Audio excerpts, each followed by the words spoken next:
All right, guys, Joe McDonough here for CagesidePress.com.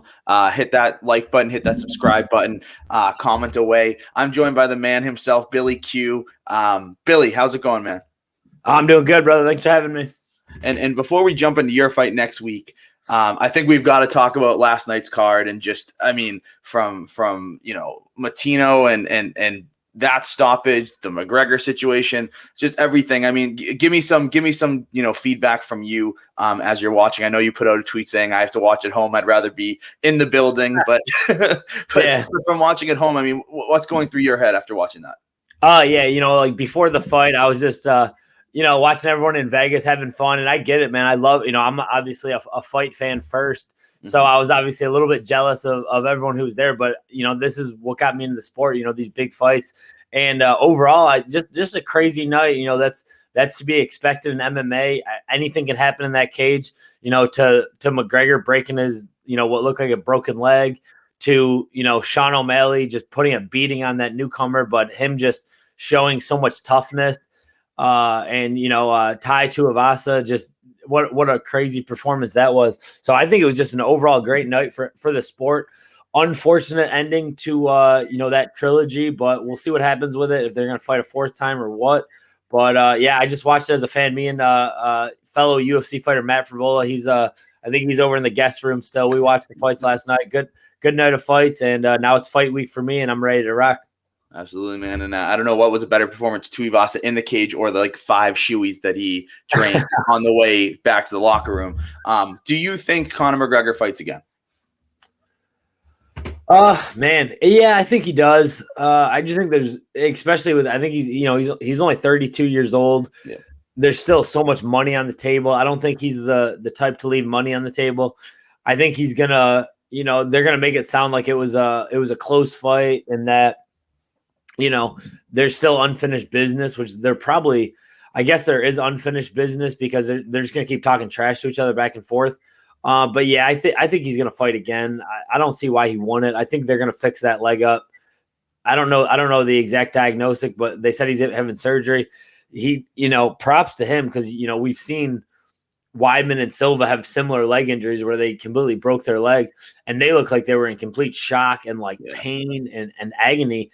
And he was almost laughing it off. It was almost like a psychopath behavior, which is, he's like laughing and doing all kinds of crazy stuff after it. So I don't know. I think he's going to be okay. And I definitely think we'll probably see him fight again, maybe towards the end of next year or after, but it's going to be a while. We'll see what happens in the meantime with Poirier and Oliveira and that. But yeah, I definitely think we're going to see him again. He's essentially challenging Poirier to the fourth fight as he's sitting on one leg in the cage. I mean, yeah, definitely some psychopath behavior. Now tell me about your camp. I mean, you fight in a week. How's everything going? How's this camp been?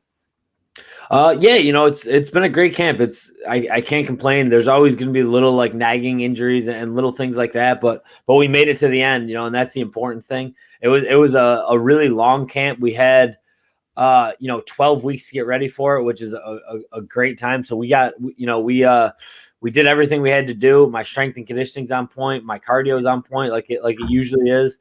We had a long time since the Gavin Tucker fight in December.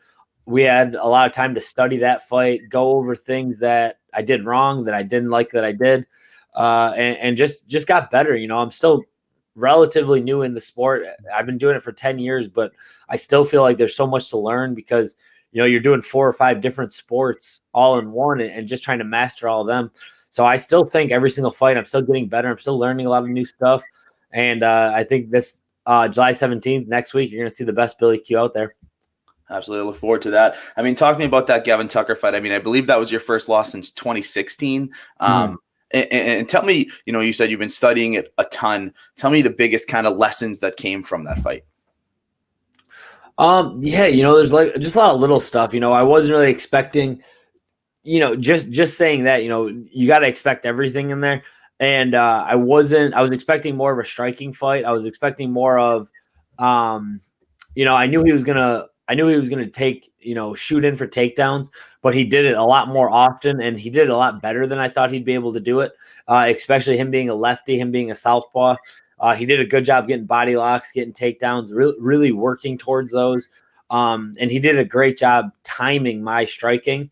And, just watching that and studying that, I was like, man, I should have been prepared for that, but it's a lot easier said after the fight.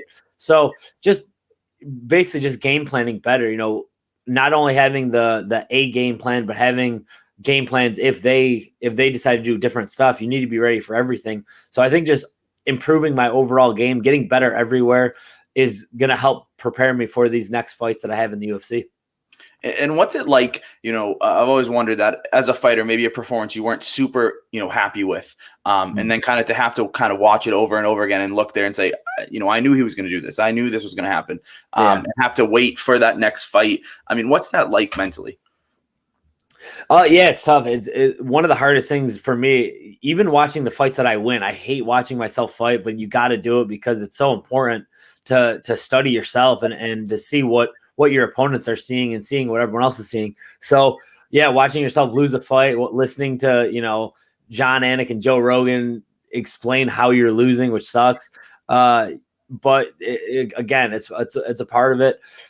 You're going to fail in the sport eventually. And if you don't, then, you're not fighting the right guys or you're, you're making a lot of the mistakes in the gym and correcting them. And that's where I prefer to make the mistakes. But yeah, you're going to lose in the UFC. You're fighting the best guys in the world. And I'm fighting a striker, then a grappler, then a different type of grappler, a different type of striker.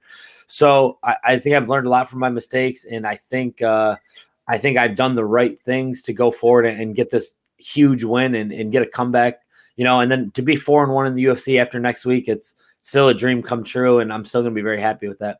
Absolutely, man. And talk to me about the MMA Twitter stuff. I mean, you have such a fun fan base. When you're fighting, MMA Twitter world is just like exploding. I can't wait to see it this week. I mean, just talk about kind of your fan base and just, your interactions with Twitter and everything social media wise. Oh yeah, I use Instagram and Twitter definitely the most, and especially with fight nights coming up, I try to engage with the fans as much as possible because it was a very short time ago. No one really knew who I was. So to be verified now and to be able to communicate with so many different people from across the world, from people that will in an instant can see what you're saying and see what they're saying. I love it, man. This is why I got into the sport. I love being a part of something that's bigger. So I love it. So every fight night I'm trying to reach out to people. And yeah, there's obviously a lot of weirdos and freaks that I love communicating with, and I think it's all hilarious. It's all good fun.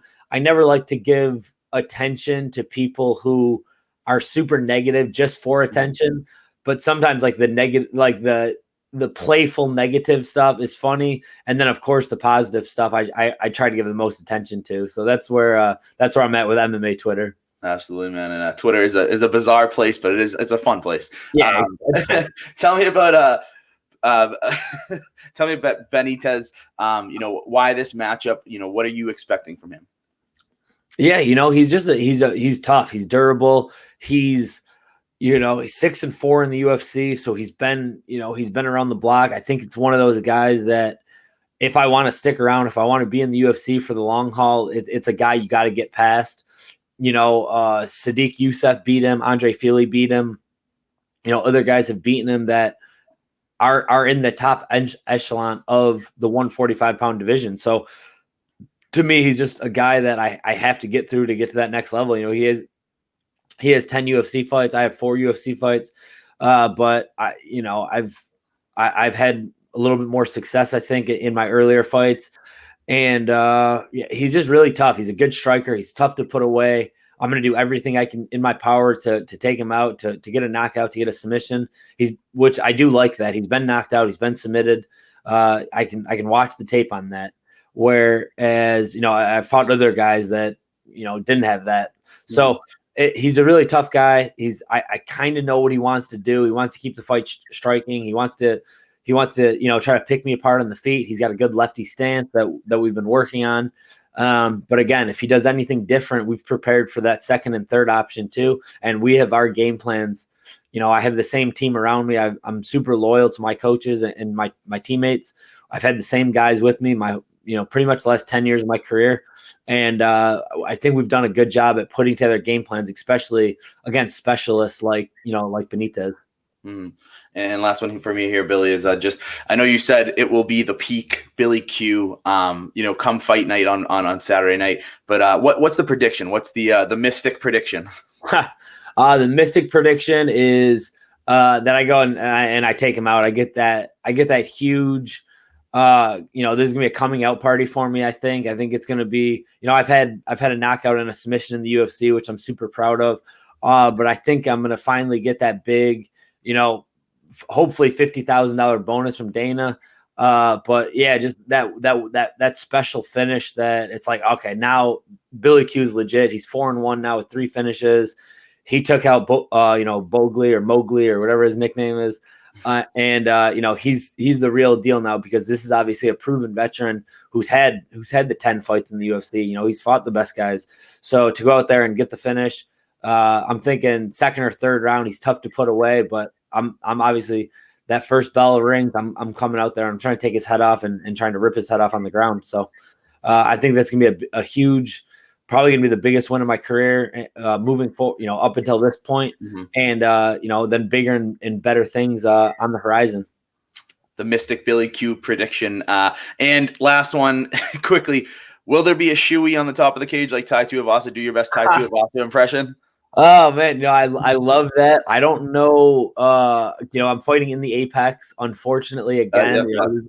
My 5th fight in the Apex. So if one of the UFC brass tosses me a shoe of, Stone Cold Stunner style, of course I'm gonna do it. So I don't know in the Apex, but either way, hopefully after this fight, it's with fans, because man, I miss the fans so much. So I would love to do a shoey. I think it's just good fun. I grew up watching, WWF. So I love that kind of stuff. I love interacting with the fans, online and in person. So I would definitely be down, but not I don't think the Apex is the atmosphere for it. Yeah, but balls in the UFC court, right? Someone throws it to you, we'll exactly. If Dana or Sean Shelby throw me a shoe, I'm not saying no. Exactly. Thanks, Billy. Thanks for the time. I appreciate it. Looking forward to the fight, man. All right, no problem, Joe. Thanks for having me.